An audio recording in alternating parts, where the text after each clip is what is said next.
door up and then lift up our seat. Underneath our seat, we're going to find, there's some other stuff in here, but here's where the jack is located at, right there under the seat. So it's held in with these Velcro straps. So just unvelcro those and then unscrew the jack.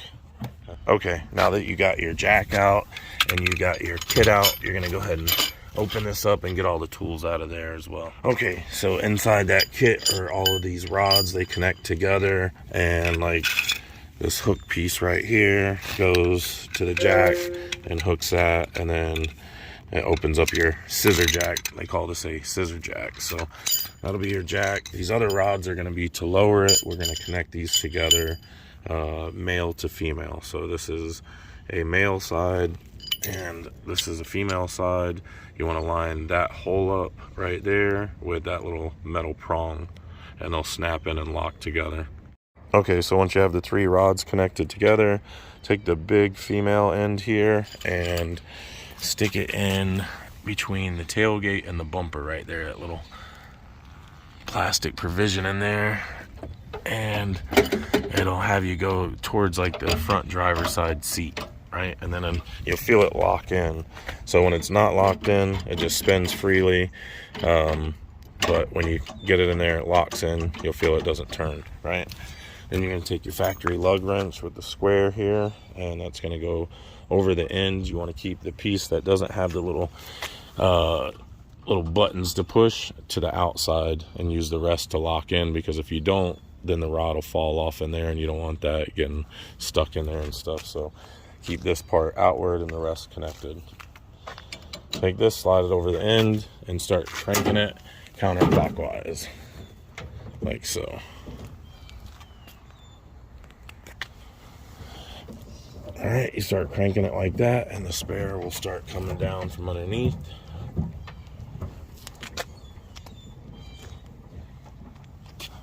There we go. And you want to crank it until it won't crank anymore. Even though it's touched the ground and you could stop, you don't want to have to crawl underneath the vehicle to get the spare tire out, especially if it's like muddy or snowing or raining or what have you. So just crank it until it won't crank anymore, and that's going to give you enough slack on that cable. That's the winch cable there. It goes up to the mechanical winch up there, which holds it up there. And you want to have enough slack on that to be able to pull the wheel out from behind, or from underneath the vehicle to behind the vehicle. Okay, once it stops, that's it. You don't need to crank it anymore, and you can reach under and grab your spare and pull it out and stand it up. Much easier with two hands, but you get my idea. All right, and then just take this center piece here and feed it through the wheel, right?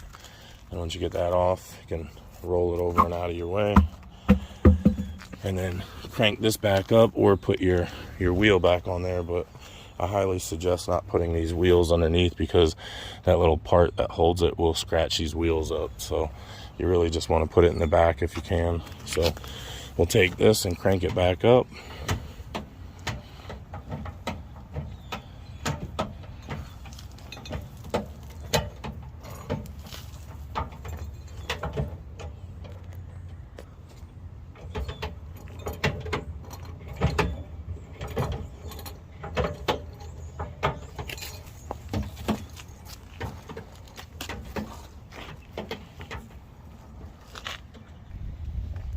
Okay, so without the weight of a wheel being under there, you don't want to crank this thing all the way up, because they'll get bound up in there.